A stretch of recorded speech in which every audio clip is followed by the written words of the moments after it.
Welcome back to What Was That? I'm Gabe Sanchez. In the aftermath of the Supreme Court's decision regarding Donald Trump's presidential immunity case, many Republicans have started to play the victim card, and one in particular is Donald Trump's son, Don Jr. Can you explain the Dems' comment using Navy SEALs to kill your father? Supposedly, court said it's okay. No, the court did not say that. You can't just break the law, okay? You can't just target an American citizen for no reason.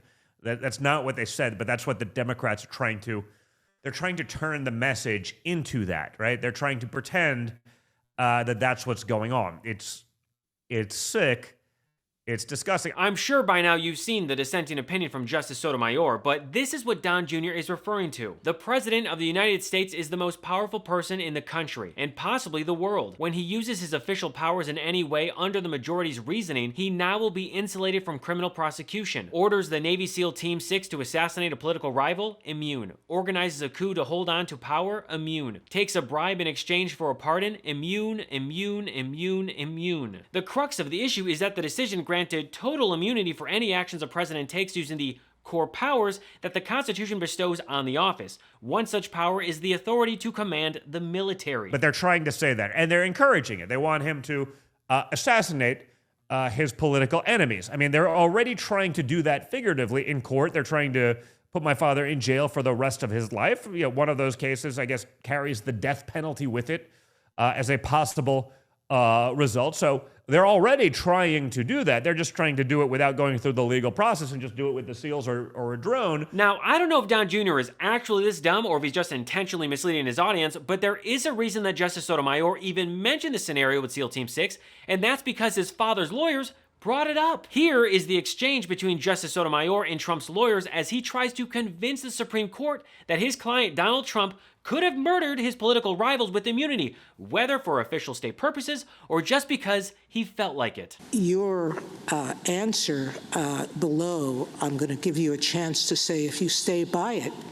If the president decides that his rival is a corrupt person and he orders the military or orders someone to assassinate him, is that within his official acts that for which he can get immunity? It would depend on the hypothetical, but we can see that could well be an official act. It could, and why? Because he's doing it for personal reasons. He's not doing it like President Obama is alleged to have done it, to protect the country from a terrorist. He's doing it for personal gain.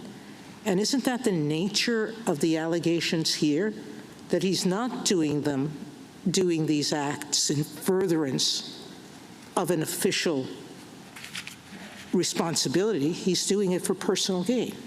I agree with that characterization of the indictment, and that confirms immunity, because the characterization is that there's a series of official acts that were done for an unlawful. No, because immunity says even if you did it for personal gain, we won't hold you responsible. So again, the only reason that this was ever brought up in the first place is because of Donald Trump's lawyers, but leave it to Don Jr. and the GOP to try to spin this as a threat. No one is actually saying that President Biden is going to assassinate Donald Trump or even making a threat. What they are saying is the hypothetical scenario that an official act of the president could include assassinating their opposition, as Trump's lawyers mentioned. And just so we're clear, the fact that this was even argued is insane, but it's also the kind of rhetoric and statements that a dictator would make. Remember, folks, when people tell you who they are, believe them. Wow, I never thought I would actually agree with Don Jr., but here we are. When when people tell you who they are, believe them. Like when his father says that he wants to be a dictator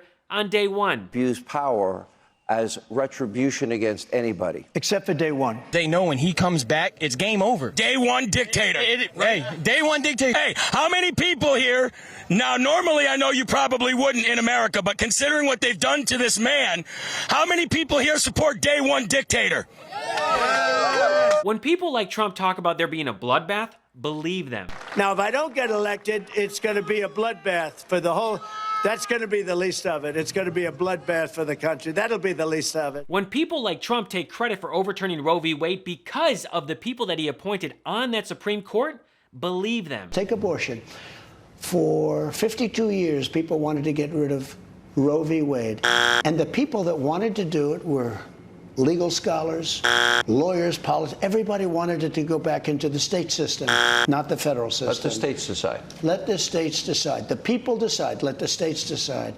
For 52 years they fought it. I was able to get it done with the appointment of great justices, 3 great justices plus others that joined them, as you know, and we don't have to go into all the names, but they're great. When people like Trump tell you that he's gonna round up Latinos and deport them, believe them. I will shift massive portions of federal law enforcement to immigration enforcement. And on day one, we will begin the largest domestic deportation operation in American history. Oh, and as a Latino, Donald Trump can go f himself. But let's get back to Don Jr.'s wine fest. It doesn't surprise me at all that that's something they would try to do, that they'd be willing to do. That should surprise absolutely no one if you've been. They literally called for the assassination of my father and Supreme Court justices.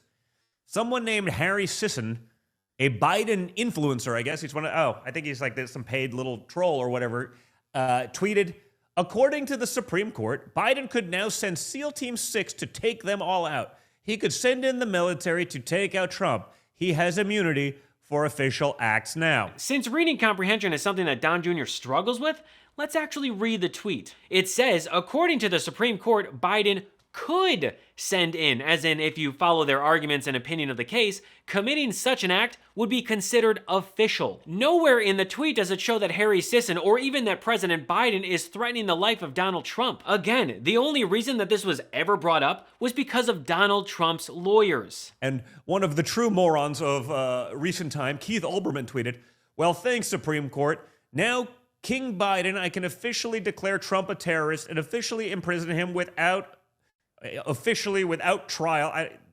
Now, as you can see, even 46-year-olds have a difficult time reading, especially something that is only 24 words. Look, I don't know if it's his alleged drug addiction or the beard is getting in his mouth, I don't know, but he's having a very difficult time talking. And maybe he could even shave that beard by using today's sponsor, Henson Shaving. Everyone knows how annoying sheep razors are. The cuts, the irritation, and sometimes you get those little ingrown hairs. You know the ones I'm talking about. It's incredibly frustrating. And don't even get me started with subscription razors. I mean, the headaches that those can cause. That's why you gotta meet Henson Shaving. Henson Shaving is a family-owned aerospace parts manufacturer that has made parts for the International Space Station and Mars rover, and now they are bringing precision engineering to your shaving experience. Razor blades are like diving boards. The longer the board, the more wobble. The more wobble, the more nicks, cuts, and scrapes. A bad shave isn't a blade problem, it's an extension problem. By using aerospace-grade CNC machines, Henson makes metal razors that extend just 0.0013 inches, which is less than the thickness of a human hair. That means a secure and stable blade with a vibration-free shave. It gets better. The razor has built-in channels to evacuate hair and cream, which makes clogging virtually impossible. Seriously, Henson Shaving wants to be the best razor, not the best razor business. That means no plastic, no subscriptions, no proprietary blades, and no planned obsolescence. The Henson razor works with the standard dual-edge blades to give it that old-school shave with the benefits of new-school tech. Once you own a Henson razor, it's only about $3 to $5 per year to replace the blades. My first shave with Henson was incredibly smooth and refreshing. The design is sleek and the durability is top-notch. The Henson razor is truly so much better than your run-of-the-mill quote-unquote traditional razor brand. And the affordability factor is absolutely game-changing. No more wasting your money on expensive blades. With Henson Shaving, you get a year of blades for $5. It's time to say no to subscriptions and yes to a razor that'll last you a lifetime. Visit hensonshaving.com/Gabe to pick the razor for you and use code GABE and you'll get 2 years worth of blades free with your razor. Just make sure to add them to your cart. That's 100 free blades when you head to hensonshaving.com/Gabe and use code GABE. What we do know now is that they're saying the quiet parts out loud. These people are sick. We've seen they want to jail their political opposition. We've watched them silence their political opposition. We've watched them censor them. We've watched them collude with big tech to do that. Also, it's funny that Don Jr. should even bring up silencing others or even colluding with big tech, because in 2019, the Trump White House contacted Twitter to demand that this tweet by Chrissy Teigen mocking then-President Donald Trump be removed. Trump got so triggered and could not handle being called a pussy-ass bitch. That moment was during the failed Republican House Oversight Committee hearing that was looking into Hunter Biden's laptop, and as expected, it backfired beautifully in the GOP's faces.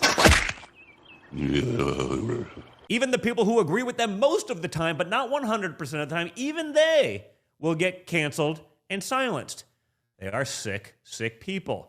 They know they won't win at the ballot box, so they have to destroy their enemies by any other means possible. You mean like how your father used fake electors, fake affidavits, conspiracy theories, no evidence, and a violent insurrection to overturn the results of the 2020 election? Also, weren't you the one that was texting Mark Meadows ideas of how to illegally overturn the election? Yeah, that's what I thought. That is their only choice. That's why Steve Bannon had to report to federal prison today. Nope, that is not what happened. Bannon surrendered to federal prison because he was found guilty of defying a subpoena from the House Select Committee investigating the January 6th attack on the Capitol. The GOP loved to scream law and order, but they never liked to follow it themselves. Despite how much Republicans try to play victim, they are the cause of their own problems. That is why for this upcoming election, we show up and we vote. It is so important for the sake of our country and our democracy that we make sure that this orange fascist wannabe dictator Donald Trump never sets foot in the Oval Office ever again. And remember what President Biden said about this recent decision from the Supreme Court. No one is above the law. Presidency is the most powerful office in the world. It's an office that not only tests your judgment, perhaps even more importantly, it's an office that tests your character. Because you not only face moments when you need the courage to exercise the full power of the presidency, you also face moments where you need the wisdom to respect the limits of the power of the office of the presidency. This nation was founded on the principle that there are no kings in America. Each of us is equal before the law. No one is above the law, not even the President of the United States. With today's Supreme Court decision on presidential immunity, that fundamentally changed. For all practical purposes, today's decision almost certainly means that there are virtually no limits on what a president can do. This is a fundamentally new principle, and it's a dangerous precedent, because the power of the office will no longer be constrained by the law, even including the Supreme Court of the United States. The only limits will be self-imposed by the president alone. This decision today has continued the court's attack in recent years on a wide range of long-established legal principles in our nation, from gutting voting rights and civil rights, to taking away a woman's right to choose, to today's decision that undermines the rule of law of this nation. Well, that's all for me today. Thanks so much for watching, and feel free to follow me. I am Gabe Sanchez. What Was That is made possible by viewers like you. And if you'd like to support the show and help us grow, you can contribute to my Patreon at patreon.com/IamGabeSanchez. So until next episode, I'm Gabe Sanchez, and this has been What Was That?